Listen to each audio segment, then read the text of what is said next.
Olmsted n'a pas tardé à se joindre à ses compatriotes canadiens pour aider à combattre outre-mer.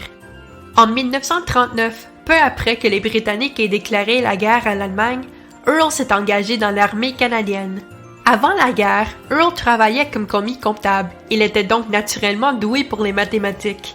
Après sa formation, Earl a été envoyé à l'étranger pour servir dans une unité anti-aérienne afin d'aider à défendre la Grande-Bretagne contre les attaques aériennes pendant le Blitz. Après son service en Grande-Bretagne, Earl a été renvoyé au Canada pour une formation supplémentaire. Vous savez ce qu'on dit, c'est en forgeant qu'on devient forgeron. De février 1943 à mai 1943, Earl suit le cours d'état-major des guerres canadiennes du Collège militaire royal de Kingston en Ontario. Une fois sa formation terminée, Earl est retourné outre-mer pour se préparer à l'opération Overlord, le nom de cas de la bataille de Normandie.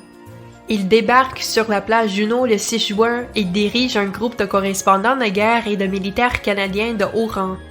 Earl a gardé des traces de cette journée, et c'est une bonne chose qu'il ait fait, car plus tard, ses comptes rendus de jour J ont été utilisés dans le livre The Longest Day de Cornelius Ryan, qui est même devenu un film à succès, avec John Wayne dans le rôle principal. Earl Olmsted était très fier du travail qu'il accomplissait avec ses camarades canadiens, à tel point que même après la fin de la guerre, il a choisi de rester dans l'armée et d'y faire carrière.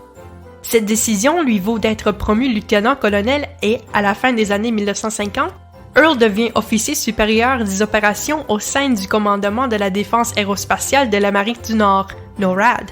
Fait impressionnant. Avant la fin de sa carrière, Earl est devenu secrétaire national du Fonds de bienfaisance de l'armée canadienne ainsi que chevalier de l'Ordre de Saint-Lazare au Canada. Earl Olmsted est décédé le 10 novembre 2008, la veille du jour du souvenir, à l'âge de 94 ans.